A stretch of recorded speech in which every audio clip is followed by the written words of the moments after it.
Sejam todos muito bem-vindos ao Ministério das Duas Testemunhas de Apocalipse 11, e no altar dos Estados Unidos.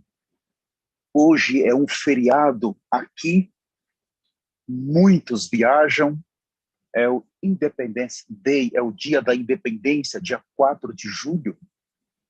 Então, muitos viajaram. Eu acredito que alguns irmãos não vão estar na sala hoje porque viajaram, mas que o Senhor os guarde em poderoso nome de Jesus. Nós vamos fazer um pequeno resumo do falar do Senhor para nós na sexta-feira, na vigília.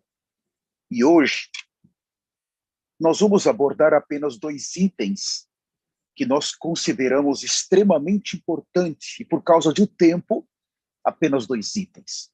O primeiro está relacionado com Jesus como o primogênito de toda a criação.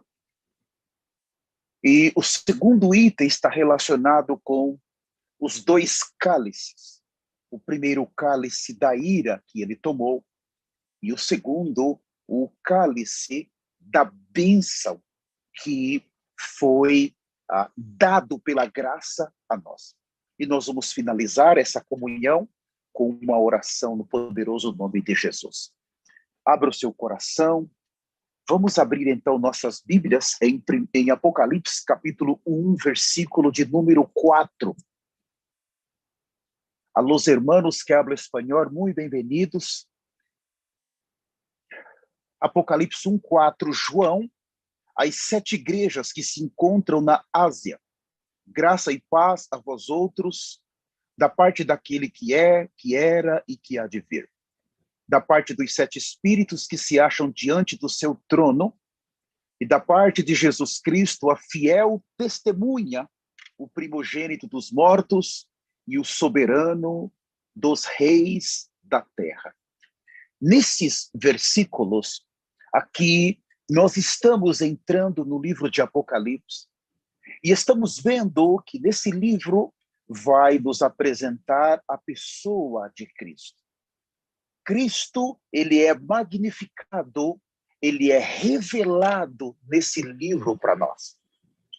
Por todos os 2000 anos, nós tivemos homens que trataram de interpretar o livro de Apocalipse.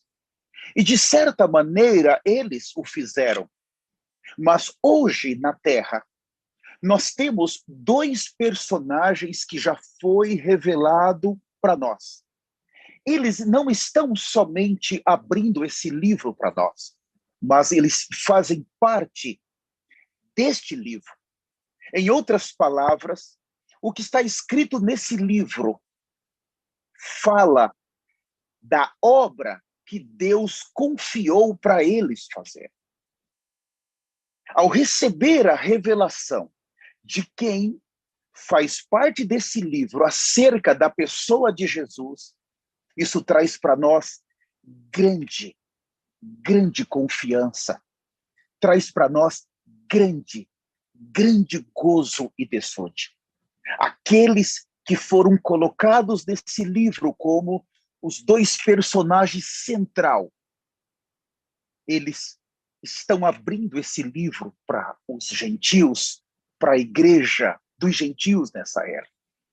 Então, nós vamos ver como Cristo é apresentado de maneira tão subjetiva aqui. Nós vimos na semana passada Cristo sendo apresentado no versículo 4 como aquele que trouxe a graça e a paz. Nós vimos na semana passada que a graça está relacionada, tem a sua origem no Pai, mas ela veio no Filho. E ela está colocada, ela foi colocada nas 2 testemunhas de Apocalipse 11. Quando eles falam, a graça, ela flui do seu falar. E aqueles que recebem esse falar, eles estão recebendo paz. É muito fácil para alguém dizer eu tenho a graça e eu tenho a paz. Não está errado falar, mas de acordo com essa revelação, somente aqueles que estão recebendo o falar por meio das duas oliveiras, é esse falar que está trazendo a graça e a paz para os que estão debaixo dessa nuvem. Não existe graça e paz na realidade para aqueles que não estão recebendo esse falar. Entendam, por favor. O Senhor, ele tem um canal na terra.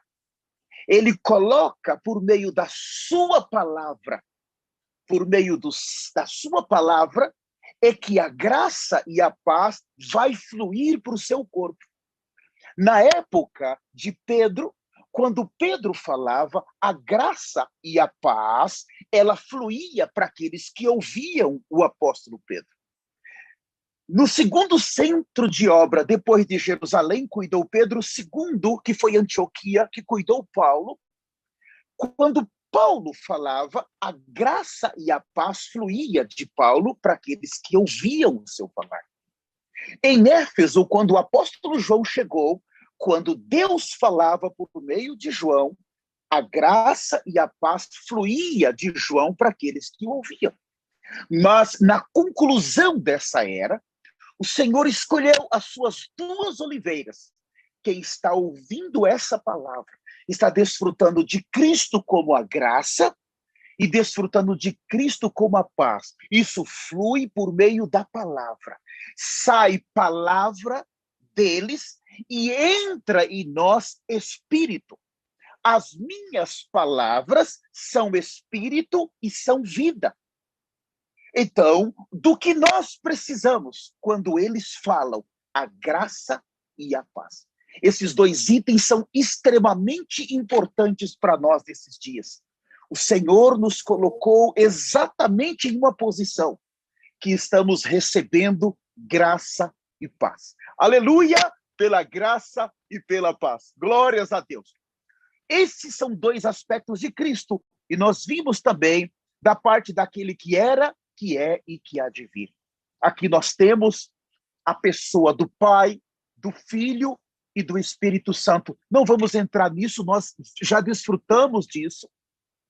E da parte dos 7 Espíritos de Deus, nós também já entramos forte nisso, que se acham diante do seu trono.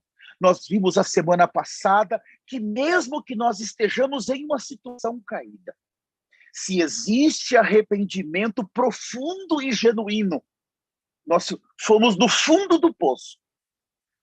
O Espírito aqui fala, os 7 Espíritos, eles estão diante do trono.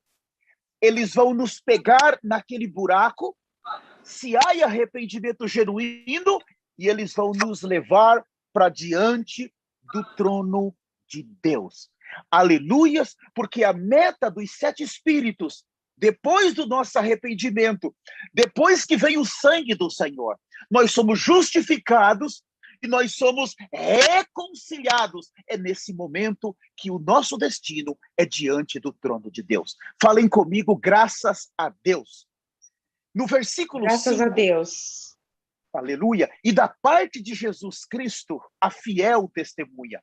Nós vimos a semana passada o primogênito dos mortos. Esse é o ponto que nós vamos considerar. Então, Cristo como a fiel testemunha, Cristo como primogênito dos mortos. Nessa semana eu creio que nós vamos ver e Cristo como soberano dos reis da terra. São aspectos que revelam a pessoa de Cristo para nós. E o Senhor, ele está falando de uma maneira tão profunda por meio dos seus profetas para nós. Oh, irmãos, que revelação tremenda. Então, o que quer dizer o primogênito dos mortos? Isso é muito significativo, algo novo. Eu estou chocado. Porque ele precisou ser o primogênito, quer dizer que ele precisou morrer aqui. Ele precisou morrer e ser o primeiro a ressuscitar. O primeiro a voltar para o Pai. Por que ele teve que morrer? Então nós vimos que Deus criou o homem em Gênesis, capítulo 1 e 2. Ele nos criou perfeito, nos colocou em Adão. Adão, ele não é apenas um homem, mas Adão é uma grande semente. Dentro dessa semente foi colocado toda a humanidade. E de acordo com as pesquisas, mais de 100 bilhões de homens já passaram na face da Terra. Então, por meio de uma semente, Deus nos mostrou Adão. Nós víamos um homem e Deus via uma geração. Por isso que quando diz, façamos o homem, em Gênesis 1:26, o homem, ele é uma espécie. Assim como Deus disse, façamos os animais, é uma espécie. Façamos tudo que Deus criou são espécies. O ser humano é uma espécie criada por Deus. Mas uma espécie diferente, nós vimos que ele não tem apenas um corpo e uma alma, mas ele também tem o espírito que foi formado pelo primeiro sopro de Deus. Nós somos uma criação diferente. Nós temos a eternidade dentro de cada um. Somente os homens podem e receberam e desfrutam da eternidade. Nós vimos também que por que é importante para nós sermos regenerados. Quando a queda ocorreu em Adão, nós escolhemos em Adão não a eternidade, porque a eternidade ela já está dentro de nós. Mas em Adão nós escolhemos aonde vamos passar a eternidade. Nós vimos que entrou o pecado, entrou a condenação e, por último, a morte. Oh, irmãos, nós caímos completamente. O nosso espírito passou a não mais ser usado por Deus, mas ele passou a adorar outras coisas. A nossa alma, ela agora conhece o bem e o mal, e ela se tornou independente de Deus, e o nosso corpo se tornou carne, Gênesis 6, versículo 3. Nós temos a nossa primeira queda dentro do jardim, com Caim, a segunda queda na alma. A primeira no jardim fala do espírito. Com Caim, quando ele matou Abel, ele exercitou a sua alma, fala da segunda queda na alma. Em Gênesis 6, o cruzamento dos filhos de Deus com as filhas dos homens. O meu espírito não habitará para sempre no homem, visto que ele se tornou carnal. A queda do espírito, da alma e do corpo. E nós chegamos em Gênesis capítulo 10, nós vimos a rebelião na Torre de Babel. Nós vimos que o homem que caiu do espírito na alma e no corpo, ele agora se tornou um rebelde. Ele está seguindo a Nimrod. Ele segue os ídolos. Ele segue as coisas carnais, porque ele se tornou carne. Ele é carne em todo o seu ser. Ele agora se declarou rebelde, totalmente contra Deus. Em Gênesis 10, nós vimos que Nimrod fala o princípio do seu reino foi Babel. Então começa um reino paralelo ao reino de Deus na terra. Começa uma visão paralela e isso vai trazendo para a humanidade simplesmente os pecados, a condenação e a morte. Quando estudamos Romanos, o Senhor está abrindo esse livro para nós. Nós vimos em Romanos 5:12, eis que o pecado entrou no mundo por meio de um homem. E depois do pecado, a morte. A morte passou a todos os homens, porque todos pecaram. Irmãos, nós já nascemos com essa situação. O primeiro item está muito claro para nós. A nossa condenação, ela ocorreu no Jardim do Éden. Se você olhar na sua cidade e ver um homem preso, na penitenciária, ele foi condenado. A primeira etapa é uma cadeia e a segunda é a penitenciária, ele foi condenado. Aí nós olhamos e dizemos, olha, ele matou 5 pessoas, ele vai para o inferno. Não! Ele não vai para o inferno porque ele matou 5 pessoas ou 2 pessoas. Ele vai para o inferno porque ele foi condenado em Adão. Não importa a situação das pessoas, aonde eles estão, a condenação já entrou. A determinação da condenação já entrou. Então, quando Deus olhou para a humanidade, quem pode nos redimir? Nós vimos que Deus não encontrou nenhum homem, porque todos pecaram. Todos foram destituídos da glória de Deus. Todos perderam a presença de Deus. Todos perderam a justiça de Deus. Todos perderam a santidade de Deus. Então Deus precisou, para resgatar, enviar alguém que não tinha relação com essa carne, não tinha relação com a queda. Por isso que Jesus, em sua encarnação, ele traz Deus para dentro do homem. E em sua ressurreição, ele leva o homem para dentro de Deus. Eu vou repetir. Em sua encarnação, ele está trazendo Deus para dentro do homem. Porque Jesus, ele veio do Pai. Mas Jesus, ele veio com o Pai. Por um lado, o Pai o enviou. Mas por outro, o Pai veio junto dele. O Pai e Jesus não podiam se separar. Quem via o Pai, via o Filho. Quem via o Filho, via o Pai. O corpo era do Filho, mas a pessoa era do Pai. Felipe, há tanto tempo estou convosco e não me conhece? Você não sabe que eu estou aqui? Senhor, mostra-nos o Pai. Então, Felipe, eu estou aqui. Quem era? Era o Filho ou o Pai? O corpo é do Filho, mas a pessoa é do Pai. A obra de redenção precisava ser completada. Ele se encarnou no seu primeiro nascimento. Nós chamamos a sua encarnação, João 1,14, o verbo se fez carne. O verbo se fez, became. É um processo. Aconteceu algo. É seu primeiro nascimento. A lei trouxe grandes exigências. E ele precisava ter um viver irrepreensível. O viver de um homem-Deus. Por fora era um homem, mas por dentro era o próprio Deus. Deus conosco. Por mais de 30 anos, Deus esteve na terra. Deus caminhou na terra. Deus sentiu o que os homens sentem. Ele teve um viver humano perfeito, irrepreensível. Ele agora, na sua última semana, ele precisa ser vistoriado. Então, se ele realmente é um cordeiro perfeito. E ali ele passou nas mãos dos fariseus, dos saduceus, dos herodianos, de uma junta em Mateus capítulo 21 e 22, e por fim, ele passou nas mãos de Pilatos, ele foi interrogado.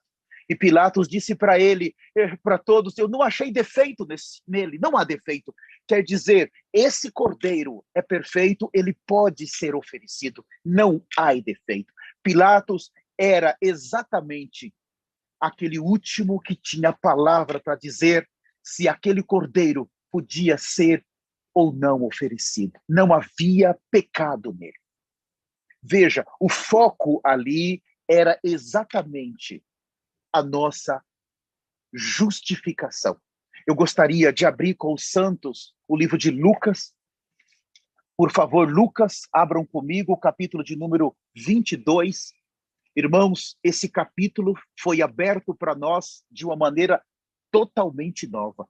Lucas 22, nós vamos ler o versículo 39 a seguir. Fala assim: e saindo foi como de costume para o Monte das Oliveiras, e os discípulos o acompanharam. Chegando ao lugar escolhido, Jesus lhe disse: orai para que não entreis em tentação.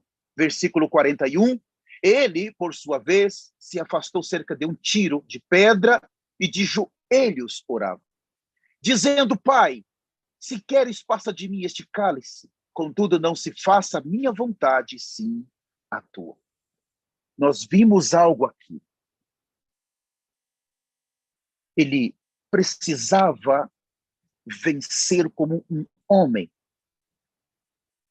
Nesse momento de agonia, o pai colocou um cálice diante do seu filho. Um cálice amargo. Toda a humanidade, o pecado da humanidade que existia naquela época e o pecado que existe hoje. O pai colocou esse cálice para o filho beber. Ele precisava aceitar o caminho da humilhação, da dor, do sofrimento e o caminho da morte. Irmãos, nesse momento, ele teve medo do que ele iria passar. Nesse momento, ele temeu, a ponto do Senhor enviar um anjo para consolar. Nós vimos que em Mateus 17, o Senhor enviou Elias e Moisés no Monte da Transfiguração para trazer uma mensagem do Pai para ele, encorajá-lo a cumprir a vontade do Pai. Mas aqui, ele sabia que o que ele iria passar estava além das forças humanas.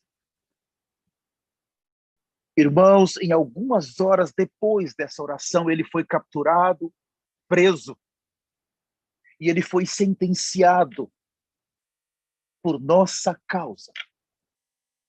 Eu gostaria de acrescentar uma palavra. Quando eu olho para João capítulo 8, não precisem abrir a Bíblia. Aquela mulher pecadora, adúltera. Os homens trouxeram aquela mulher e disseram: Senhor, segundo o costume da lei, essa mulher foi pega em adultério e ela precisa ser morta. Está escrito na lei. O salário do pecado é a morte. Então, e tu, o que nos dizes? O Senhor disse: aquele que não tem pecado, atira a primeira pedra. Então, os homens foram tocados em sua consciência, jogaram aquelas pedras e eles se foram. E então aquela mulher ficou ali no chão e o Senhor disse: mulher, aonde estão os teus acusadores? Claro, existe várias versões, eu estou seguindo uma versão que eu uso mais. Ela disse: Senhor, se foram.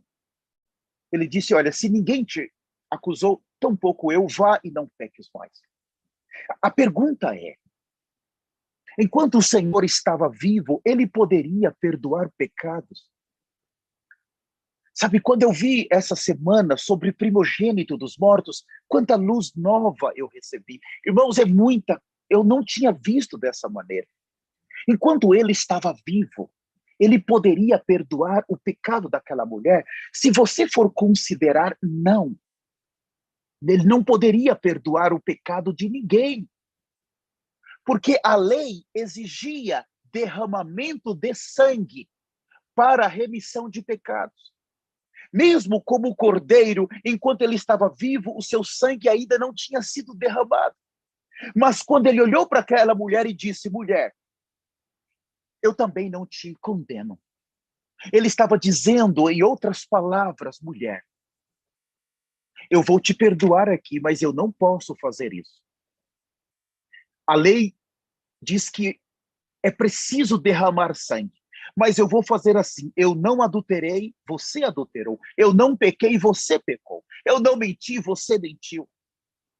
Mas eu vou, daqui a algumas semanas, cumprir a lei. Eu vou subir naquela cruz, em teu lugar. Eu vou ocupar o teu lugar, porque a lei disse que se você pecou, você tem que morrer. Eu não quero que você morra. Eu vou no teu lugar. Eu não quero que você sofra. Eu vou sofrer no teu lugar. Mulher, o que você teria que passar seria muito doloroso. Não te preocupes, eu vou perdoar os teus pecados, mas porque eu preciso cumprir toda a lei, eu vou te substituir na cruz. Quando ele chegou nesse horário de ter medo, de temer, amados irmãos que estão nessa sala, aquela mulher estava ali, ele precisava substituí-la. Eu e você que nem nascidos, 2000 anos atrás, ele também olhou para nós e decidiu substituir-nos. A condenação entrou, nós não teríamos nenhuma chance de passar a eternidade com Deus. Aqueles chicotes que arrancaram o couro das suas costas, nós vimos. Aquela humilhação, os buracos das suas pernas, nos suas mãos, a coroa de espinho. As duas testemunhas nos disseram: o sofrimento de Jesus foi muito grande. Eles nos disseram que a humilhação que ele passou foi muito grande. Eles nos disseram que o cálice que ele bebeu foi um cálice extremamente amargo. Pensa os olhos do Pai, pensa o coração do Pai ao colocar o filho em uma situação não só de humilhação, mas de profunda dor, sofrimento. Irmãos, os romanos foram extremamente cruéis com o nosso Messias. Eles não pouparam. E não apenas porque a morte de cruz era uma morte extremamente humilhante. O nosso Senhor, ele sofreu demais. O Pai sofreu com ele.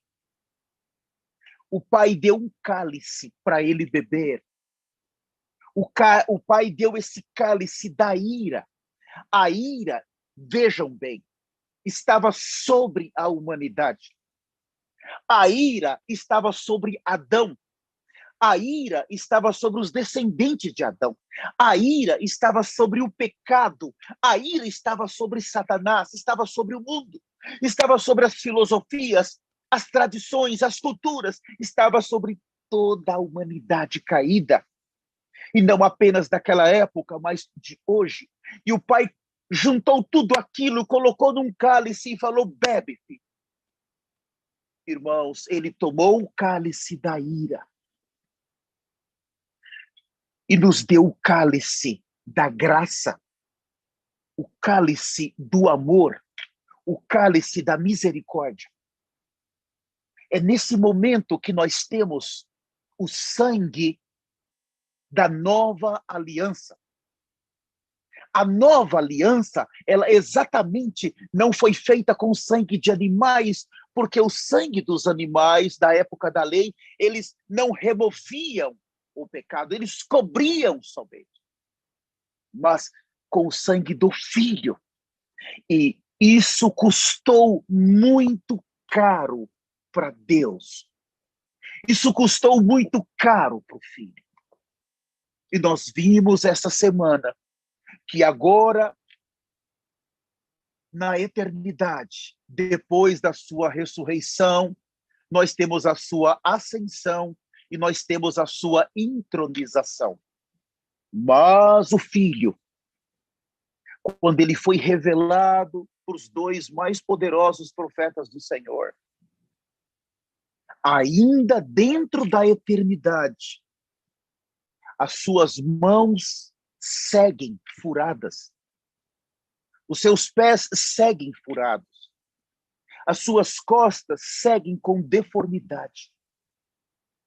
Mesmo na eternidade, o seu corpo glorificado tem defeito, está com defeito. E o Pai, quando ele olha para o Filho, Na sua ascensão, o Filho pingou da gota do seu sangue na tampa do propiciatório. E ele fez uma expiação não apenas pelos pecados da humanidade, mas o seu sangue, ele está expiando toda a eternidade, tudo que está dentro dos céus. E nós vimos que o Pai vê o sangue do Filho na tampa daquele propiciatório que está nos céus. Mas há dois aspectos aqui. O primeiro está relacionado com um viver de arrependimento. Eu recebo o Senhor e nós temos que admitir isso, eu e você. Não vamos ser... Temos que abrir nosso coração. Nós recebemos o Senhor, fomos regenerados, fomos justificados e reconciliados. Mas voltamos a cair no pecado. E não foi uma vez. De acordo com o tempo que nós temos de cristão, nós seguimos pecando. Seguimos em transgressão. Nós pisamos na graça. Nós desprezamos a graça. Nós desprezamos a nova aliança. E muitos nos ensinaram o errado, inclusive eu fiz isso. Ensinar coisas que eu abri precedente para os irmãos pecarem. Abri precedente para os irmãos pisarem na graça, desprezarem a nova aliança. O pecado entrou nas igrejas, entrou nas pessoas. Não havia repreensão, não havia correção, não havia temor de Deus, não havia temor da morte. E vocês sabem o que eu estou falando. Agora, nós vimos muito claramente essa semana. Eu quero ler com vocês o Salmo de número 75, versículo 8. Eu posso admitir que eu nunca tinha lido esse salmo e nem esse versículo dessa maneira. Nunca. É a primeira vez que eu vi essa semana, quando eles abriram para nós. Salmo 75, 8 fala assim: porque na mão do Senhor há um cálice, cujo vinho espuma, cheio de mistura. Dele dá a beber, sorvem-se até as escórias todos os ímpios da terra. Aqui nós vimos que todos aqueles que desprezarem essa graça,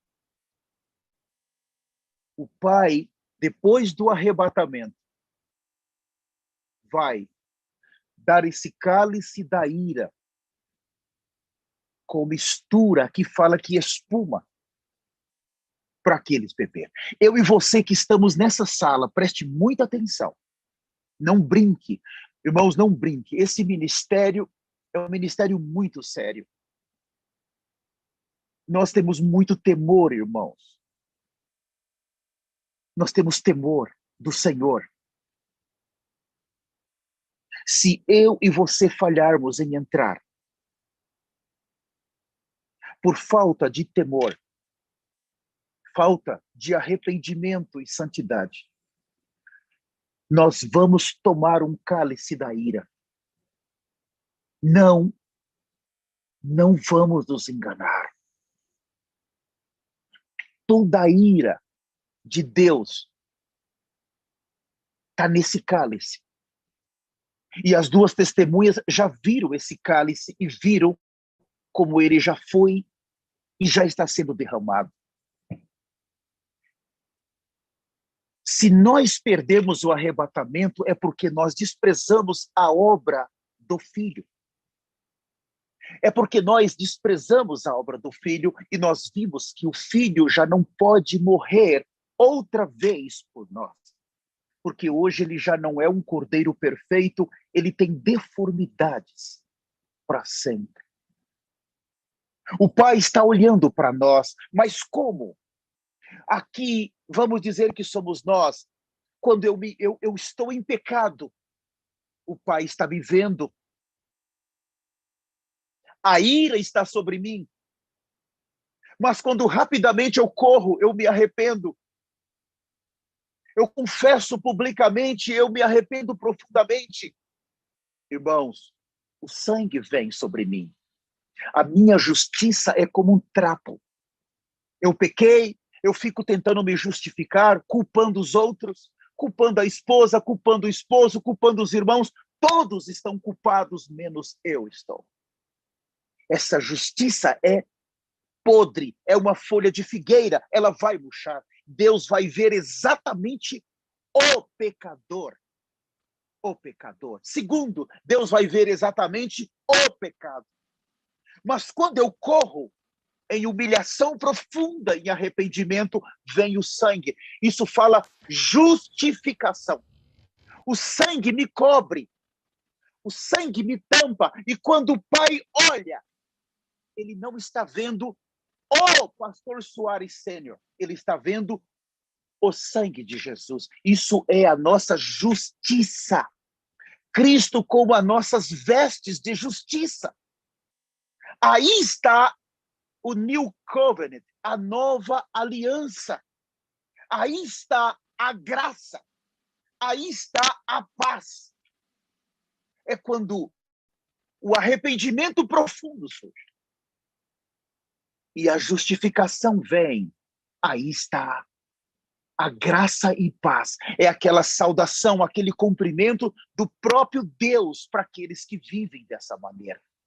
Porque quando a justificação vem sobre nós, o sangue vem sobre nós, o Pai olha para aquele pecador vestido da justiça de Cristo.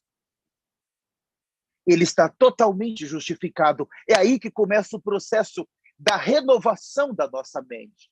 Enquanto estamos justificados, é aí que começa o processo da iluminação do nosso ser. É aí que começa o processo da transformação do nosso viver. É aí que começa o processo da conformação do nosso Cristo. É aí que está o processo da glorificação, que é o último item dessa salvação preciosa que o Senhor deu para nós. Esse aspecto do cálice da bênção e da ira. Eu gostaria agora de entrar na segunda parte da nossa comunhão, e eu vou finalizar em breve, agora no aspecto subjetivo, em nosso viver diário.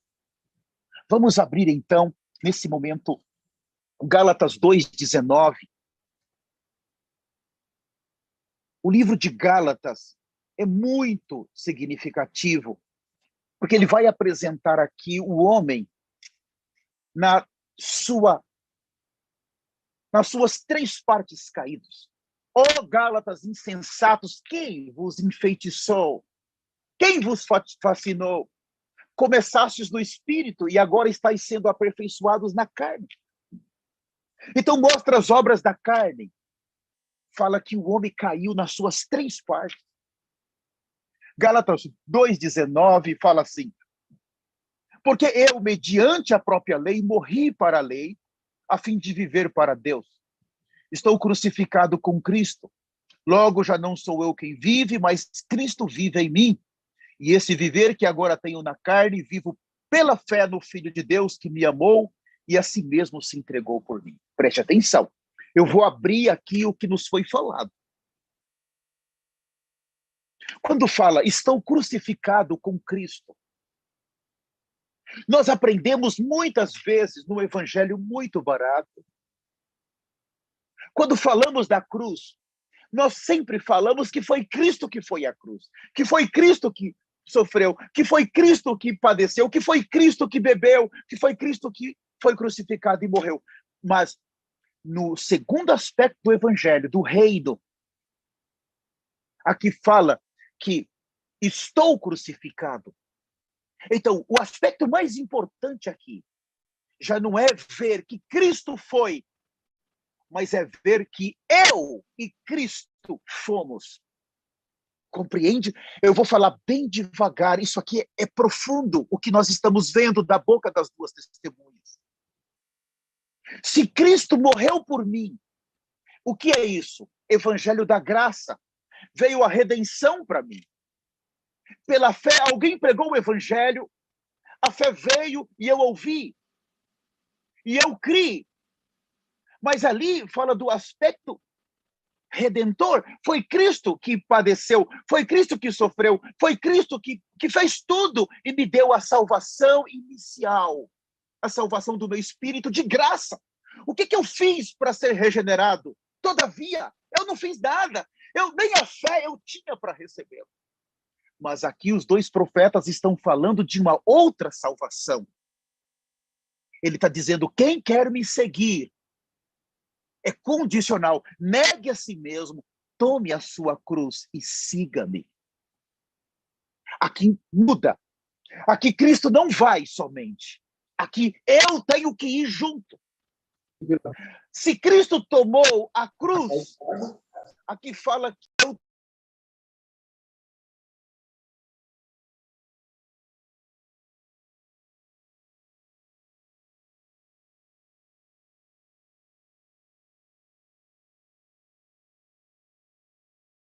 tudo. Amém. Eu creio que está bom. Vocês estão me ouvindo? Amém, amém. Obrigado. Agora sim. No primeiro... Obrigado, irmãos. No primeiro aspecto da salvação, é Cristo que faz. Mas no segundo aspecto, sou eu. Depende de mim agora. E Paulo falou, estou crucificado com Cristo. No primeiro aspecto, aquela pecadora de João 8, Cristo foi o substituto dela. Mas no segundo aspecto, ela precisa ir à cruz. Ela tem que ir à cruz. Aqui mostra que o Senhor está nos restringindo nessa etapa final. Tomar a cruz já não pode ser mais só um ensinamento para nós. Por que eu preciso me arrepender? É porque eu não tomo a cruz adequadamente. É porque eu não morro adequadamente. Então, por eu ainda estar tão vivo, é que eu preciso tomar a cruz. Irmãos, nós vimos essa semana em Romanos capítulo 7, semana passada, do velho marido, não precisem abrir. O velho marido, no capítulo 7, fala que enquanto a mulher casada, ela está ligada pela lei ao marido, mas quando esse marido morrer, a mulher fica desobrigada da lei do marido e assim ela pode contrair novas núpcias. Mas enquanto o marido viver, enquanto ele estiver vivo, ela será chamada adúltera, se contrair novas núpcias. Então ali nós temos o único funeral que tem que ser comemorado com festa. Em funeral é normal que as pessoas chorem.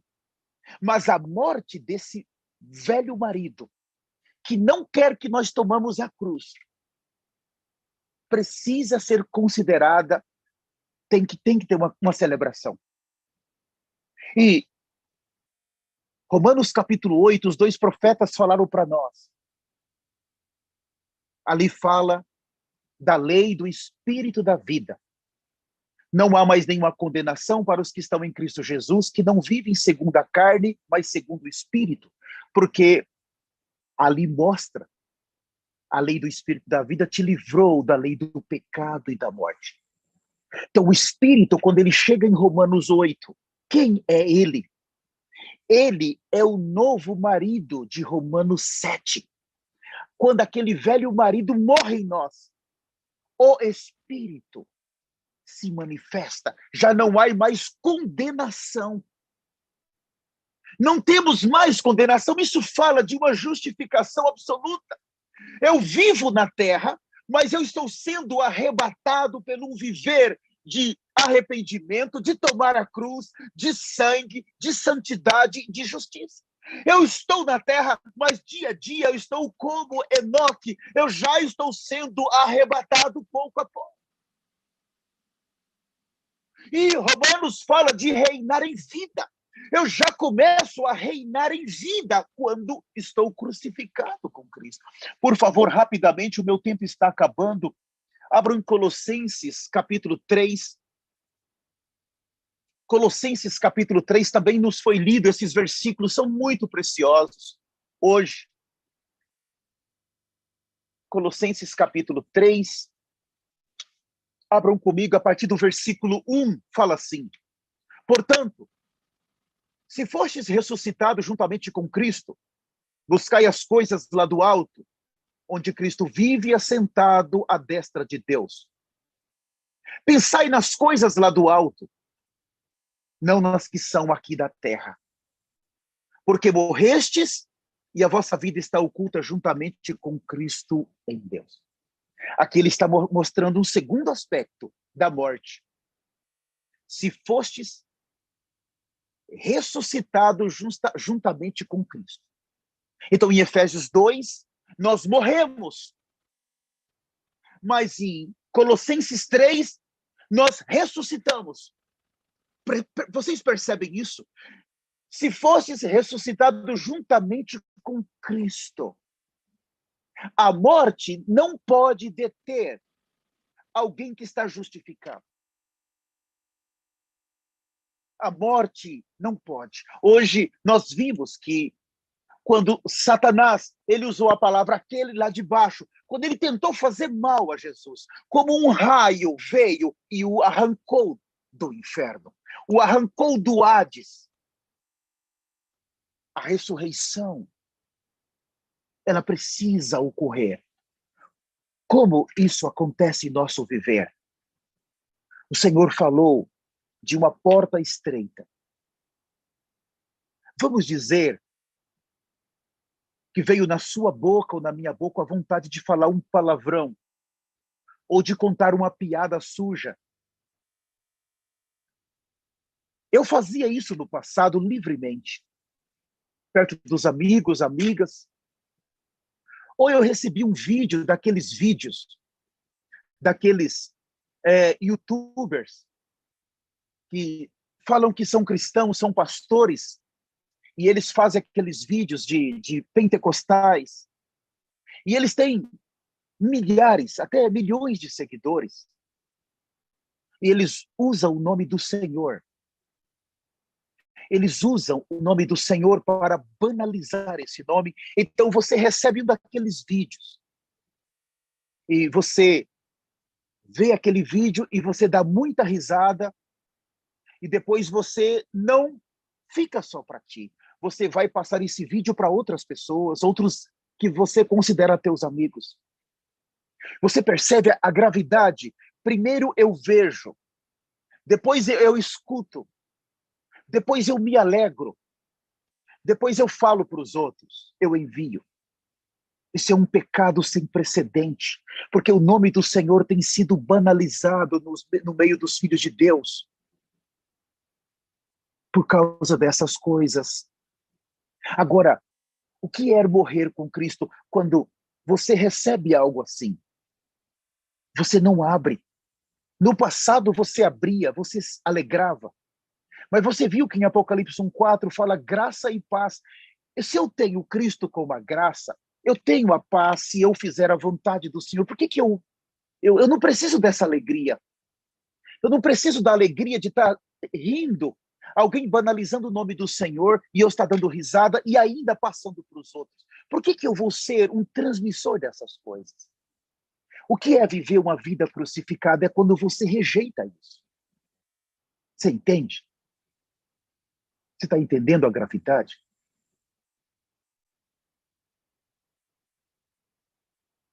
Vamos dizer que no passado, quem está nessa sala tinha quedas, até mesmo pelo corpo de Lúcifer, ou injustiças, ou mentiras, traições.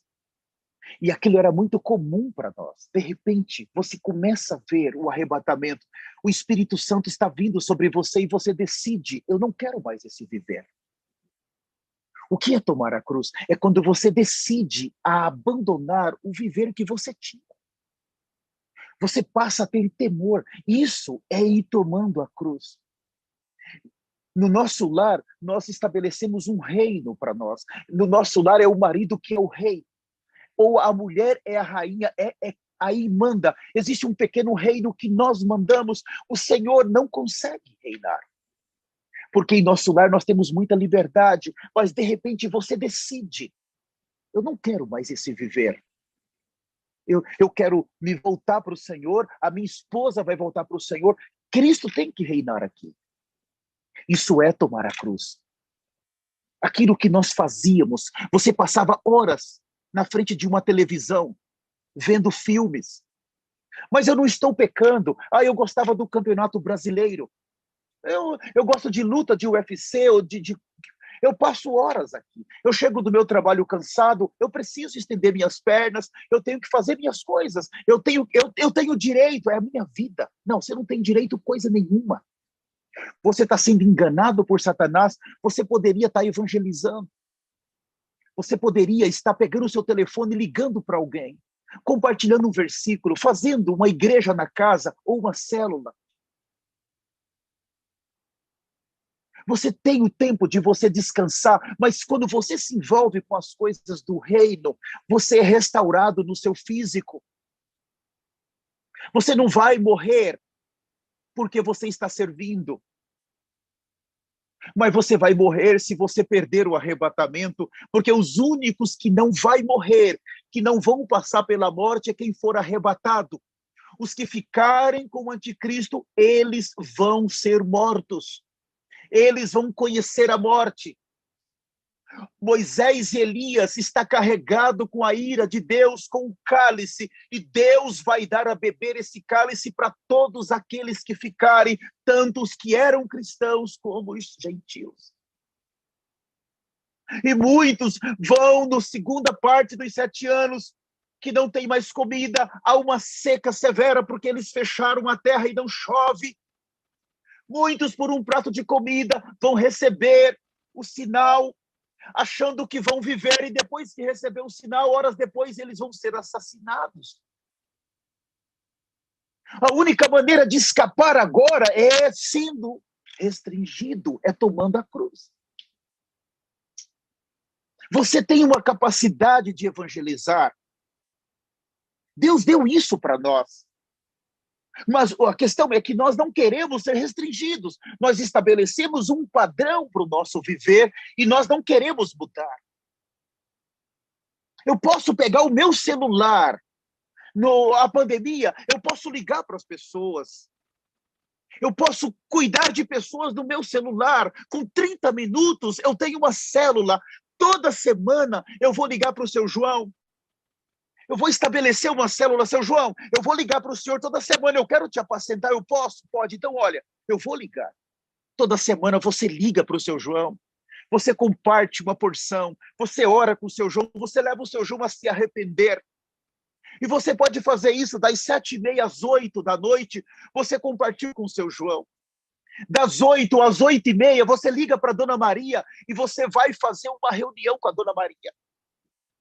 E você vai fazer uma célula, você fala as palavras, leva a Dona Maria a se arrepender. Você agora tem 2 células. Eu te pergunto, existe alguém que vai ser arrebatado se não se envolver com esses encargos? Nós fomos enganados. Nós deixamos de tomar a cruz para viver uma vida tranquila. Mas eu não estou pecando. Eu estou aqui na minha casa vendo isso. Amados irmãos, nós não estamos falando aqui de pecados, nós estamos falando aonde que nós queremos passar a eternidade. É mais do que isso. Uma vez que eu sou distraído, cada minuto da minha agenda é importante. A hora está passando, cada minuto agora conta. Eu já perdi, eu fui roubado em muito tempo. Não há mais tempo para que eu perca. Eu preciso estar sendo executado por essa cruz, ser restringido por essa cruz, entrar por essa porta, entrar por esse caminho. Ainda, o Senhor tem me dado bônus.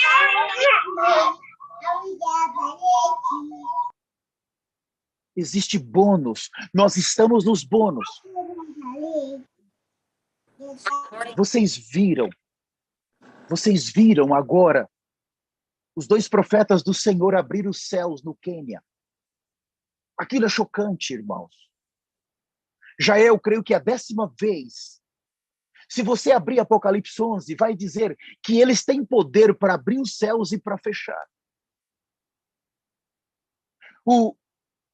Arcebispo Sênio Marco Niso simplesmente passou um relatório que não estava chovendo, que estava uma seca. Havia um orfanato, havia uma situação, as crianças iam ter dificuldade. Eles simplesmente falaram, olha, vem para cá, eu estou resumindo, tá? Amanhã, no culto global, nós vamos abrir os céus de uma maneira simples, conversando. E no culto global, eles começaram a falar daqui a pouco. Oh, você me lembra, Marco Niso, que a gente vai abrir os céus, como se fosse para ir lá na loja com dinheiro comprar um móvel, eu tenho dinheiro, vamos abrir os céus. Isso não é brincadeira. E no meio do serviço, eles falaram, oh, não se preocupem, vocês já viram o vídeo, nós vamos abrir os céus, vocês vão ter uma lavoura, vocês vão ter uma colheita, tá? Assim, conversando. Como se fosse fácil, irmãos, como se estivessem tratando de algo corriqueiro do dia a dia. Simplesmente levantaram a sua mão profética e fizeram uma oração, eles não se esforçaram. Se você vê o vídeo, eles não estão gritando, eles não estão pulando, clamando, Deus, Deus. Irmãos, existe um nível de conexão com os céus que não existiu nesses últimos 2000 anos na Terra. Ele simplesmente levanta e determina no nome de Jesus. Enquanto estão falando, os céus obedecem. Mas ali fala que eram alguns meses. Alguns eu ouvi falar que era março, junho, julho, outros, vamos dizer que fosse 3 meses que não estava chovendo. Ou 4 meses, a lavoura inteira estava se perdendo, e o Quênia é um país pobre. Pensa, o que vai ser 3 anos e meio sem chuva, irmãos. Não são alguns meses, está falando de 3 anos e meio. Se nós caímos naquele período, da onde vai sair as grandes produções de grãos? Está no Brasil. É um dos grandes produtores do mundo, Brasil, Argentina, Estados Unidos. Eles suprem grãos para todo o planeta Terra. De acordo com as pesquisas, o Brasil alimenta por dia 1 bilhão de pessoas. Os seus grãos vai para 1 bilhão de pessoas por dia. Essa seca que vai ser liberada pelas 2 testemunhas de Jerusalém vai afetar os céus do Brasil. Não vai fechar o Brasil, os céus, vai fechar o planeta Terra. Eles tanto podem abrir os céus, como eles podem fechar os céus. No Quênia, eles abriram, mas durante os 3 anos iniciais, eles vão fechar. Os únicos que vão ter grãos para comer vai ser controlado pelo anticristo. E aqui o Senhor está dizendo sobre se morremos com Cristo. Eu preciso viver uma vida de restrição. Se você assistia 4 horas de filme, futebol brasileiro, eu vou te dar um conselho. Você precisa tomar um pouco mais a cruz, não dá mais tempo. Eu não estou te proibindo, nesse ministério a gente não proíbe os irmãos de nada. Mas eu estou te dando um conselho. Eu acho melhor você começar a funcionar. Eu estou implorando para você. O tempo acabou. O tempo acabou. Se nós tínhamos tempo de fazermos festas, perdemos horas. O tempo acabou. Nós não podemos brincar com isso mais. Agora é hora de arrependimento e pregar o evangelho. Se envolva imediatamente em cuidar de pessoas. Se envolva imediatamente com a sua santidade. Isso é a cruz. Esse é o viver da cruz.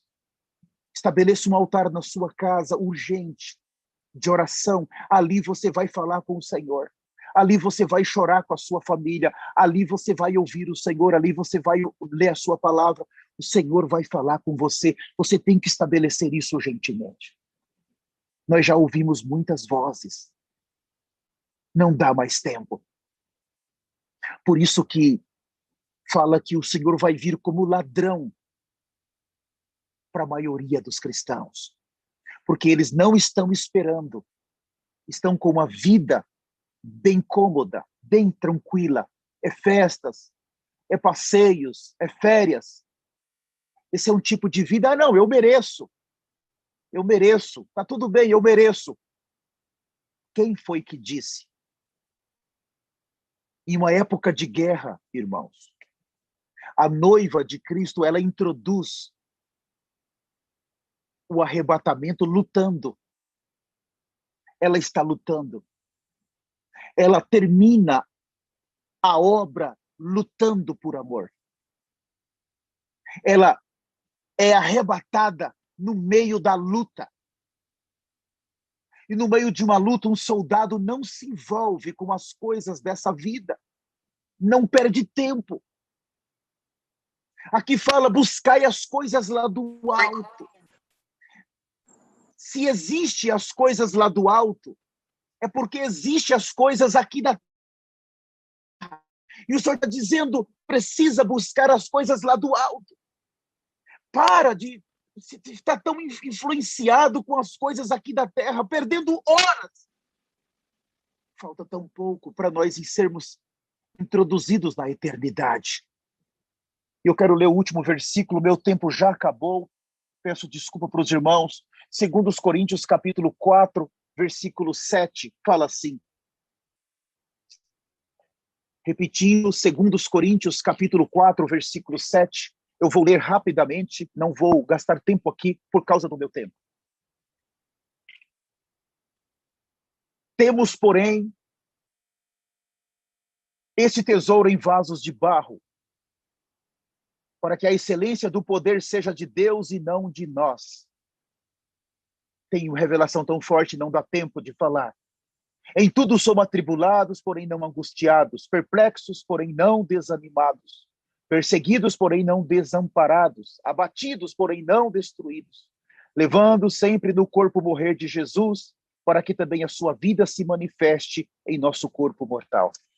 Veja, para que também a sua vida se manifeste em nosso corpo mortal. Levamos sempre no corpo o morrer de Jesus. O 11, porque nós que vivemos somos sempre entregues à morte por causa de Jesus, para que também a vida de Jesus se manifeste em nossa carne mortal. Sempre fala de uma manifestação aqui. A vida está retida dentro do vaso, mas essa vida precisa se manifestar. E aí o versículo 13, 12, de modo que em nós opera a morte, mas em vós a vida. Como? Como nós podemos manifestar essa vida? Rapidamente, 1 Coríntios capítulo 15, não vou ter tempo de explicar também, repetindo 1 Coríntios capítulo de número 15, esses versículos nos foram falados pelos dois profetas do Senhor, é apenas um resumo que eu estou fazendo aqui dos problemas da igreja em Coríntios. O último deles é justamente que um grupo não cria na ressurreição, não cria. 1 Coríntios 15, versículo 20 a seguir. Mas, de fato, Cristo ressuscitou dentre os mortos, sendo ele as primícias dos que dormem. Visto que a morte veio por um homem, também por um homem veio a ressurreição. A morte veio por Adão, mas por Jesus veio a ressurreição. Outro dia eu explico, porque assim como em Adão todos morrem, assim também todos serão vivificados em Cristo. Cada um, porém, por sua própria ordem. Cristo, as primícias, depois os que são de Cristo na sua vinda. Então virá o fim. Agora o versículo 29. De outra maneira, que farão os que se batizam por causa dos mortos?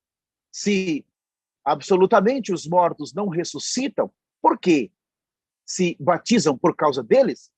E porque também nós nos expomos a perigos a toda hora, dia após dia, morro. Eu protesto, irmãos, pela glória que tenho em vós, outros, em Cristo Jesus, nosso Senhor. Se como homem lutei em Éfeso com feras, que me aproveita isso? Se os mortos não ressuscitam? Aqui Paulo está combatendo uma doutrina falida e satânica que entrou na igreja em Corinto. Um grupo não cria na ressurreição. Quando vemos Apocalipse 1:4, Cristo, o primogênito dos mortos. Veja, se Cristo precisou morrer, Cristo precisou ressuscitar. Ele veio como o unigênito do Pai, o único filho, mas ele ressuscitou como o primogênito do Pai, o primeiro filho. No seu primeiro nascimento, na sua encarnação, ele trouxe a redenção e trouxe a justificação e a reconciliação. No seu segundo nascimento, que é a sua ressurreição, ele leva para dentro do Pai, para dentro da eternidade, os homens. Ele é as primícias da ressurreição, mas ele sobe como primogênito. Ele traz Deus e agora ele trouxe Deus para os homens e ele leva agora os homens para Deus, porque todos aqueles que foram crucificados com Cristo também ressuscitaram com ele. Quando eu estou negando a mim mesmo, a minha carne, eu estou morrendo e eu estou sendo ressuscitado. Esse é um processo que acontece imediatamente. Quando eu nego a mim mesmo, eu nego a minha carne, eu estou morrendo e eu estou sendo ressuscitado. Eu estou sentado nas regiões celestiais em Cristo. Eu sou colocado dentro de Cristo. Esse é o aspecto da cruz. Não estou falando o aspecto do arrependimento. Arrependimento é quando nós não tomamos a cruz. Percebe? Esse é o aspecto que eu vou para a cruz voluntariamente. Eu aceito esse viver. Eu quero esse viver.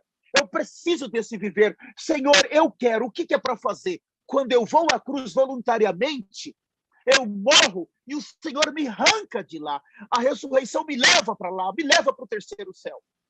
Eu estou em ressurreição, mas quando eu nego em morrer, quando eu não aceito morrer, eu peco, aí eu preciso de arrependimento, eu preciso chorar, me arrepender, e olha lá, se eu não fizer isso rápido, seguro que eu vou ficar com o anticristo.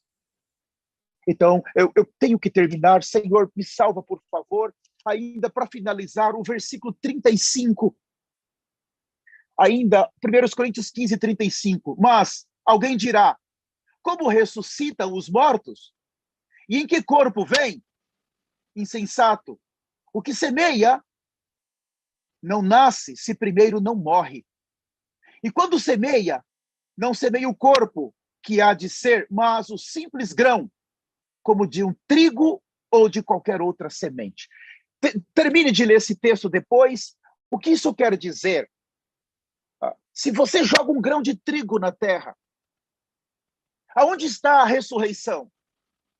Está exatamente manifestada quando a casca do grão, ela apodrece, ela morre. Dentro daquela casca contém uma vida. Aquela vida está retida dentro daquela casca. Mas quando você joga na terra, em alguns dias, aquela casca, ela vai ficar podre. E no momento que ela morre, ela libera a vida de ressurreição. Paulo falou, nós vimos, ele falou, dia a dia morro. Ele estava sendo jogado na terra constantemente, porque ele precisava liberar essa vida para outras pessoas. Ele precisava experimentar a ressurreição. Ele precisava experimentar esse desfrute da ascensão, esse desfrute da entronização. Em Efésios nós vimos também que nós somos ressuscitados, estamos sentados. No momento que eu me submeto a essa orientação e eu passo a viver uma vida de restrição, o Espírito Santo vem. A morte opera constantemente em meu ser. Por quê, amados?